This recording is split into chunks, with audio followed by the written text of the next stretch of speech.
ലൈംഗികാരോപണ കേസിൽ പ്രതിയായ രാഹുൽ മാങ്കൂട്ടത്തിലിന്റെ ജാമ്യ ഹർജി ഇന്നലെ കോടതി തള്ളിയിരുന്നു. ജാമ്യ ഹർജി തള്ളിയ അടുത്ത നിമിഷം തന്നെ കോൺഗ്രസ് പാർട്ടിയിൽ നിന്ന് തന്നെ രാഹുലിനെ പുറത്താക്കുകയും ചെയ്തു.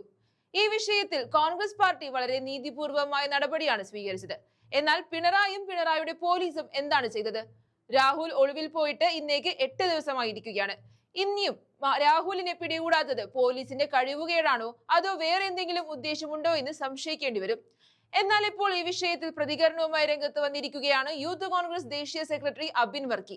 സത്യത്തിൽ പോലീസിന് നിമിഷ നേരം കൊണ്ട് രാഹുലിനെ പിടിക്കാവുന്നതേ ഉണ്ടായിരുന്നുള്ളൂ. ഇവർ വെറുതെ നാടകം കളിക്കുന്നതാണെന്നും ഇത് തിരഞ്ഞെടുപ്പ് വരെ നീട്ടിക്കൊണ്ടുപോയി ശബരിമല വിഷയം ജനങ്ങളുടെ ശ്രദ്ധയിൽ നിന്നും മാറ്റി ആ വിഷയത്തിൽ മറ്റു ചർച്ചകൾ നടത്താതിരിക്കുക എന്ന ഒറ്റ ലക്ഷ്യത്തോടെ സർക്കാരിന്റെ വളരെ ക്ലിയർ ആയിട്ടുള്ള ഒരു തിരക്കഥയാണ് ഇതെന്നാണ് അബിൻ വർക്കി വ്യക്തമാക്കുന്നത്. രാഹുൽ മാങ്കൂട്ടം വിഷയം തുടങ്ങിയപ്പോൾ മുതൽ എല്ലാവർക്കും മനസ്സിലായ ഒരു കാര്യമാണ് അബിൻ വർക്കി ഇപ്പോൾ പറഞ്ഞത്. ശബരിമല വിഷയത്തിൽ സർക്കാർ നാണം കെട്ട് തലകുനിച്ച് നിൽക്കുന്ന സമയത്താണ് രാഹുൽ മാങ്കൂട്ടത്തിന് കിട്ടുന്നത്. പിന്നീട് അങ്ങോട്ട് സർക്കാർ ശബരിമല വിഷയത്തെ അങ്ങ് ഒതുക്കാൻ ശ്രമിച്ചു. കൂടാതെ കേരളത്തിലെ മാധ്യമങ്ങളും പിന്നീട് രാഹുൽ വിഷയം അങ്ങോട്ട് ആഘോഷമാക്കി മാറ്റുകയായിരുന്നു. എന്നാൽ കോൺഗ്രസ് അത് വിട്ടിട്ടുണ്ടായിരുന്നില്ല. ശബരിമല വിഷയത്തിലെ ഓരോ കാര്യങ്ങളും കോൺഗ്രസ് നേതൃത്വം കണ്ടുപിടിച്ചുകൊണ്ടേയിരുന്നു.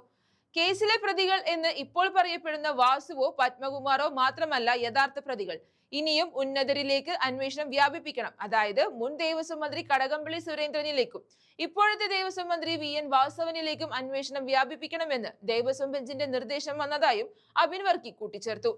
രാഹുലിന്റെ വിഷയം സർക്കാർ മൂടുപടമായി ഉപയോഗിക്കുക മാത്രമാണ് ചെയ്തത്. സത്യത്തിൽ കോൺഗ്രസ് പാർട്ടി വളരെ മാതൃകാപരമായ രീതിയിൽ തന്നെയാണ് നടപടികൾ സ്വീകരിച്ചിട്ടുള്ളത്.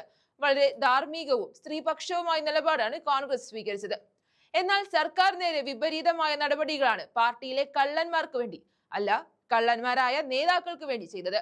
അമ്പലം വിഴുങ്ങികളായ നേതാക്കൾക്ക് വേണ്ടി കള്ളന് കൂട്ടുനിൽക്കുന്ന സർക്കാരാണ് ഇടതുപക്ഷ സർക്കാർ എന്ന് പറയേണ്ടി വരുമെന്ന് ആരോപിക്കുന്നു.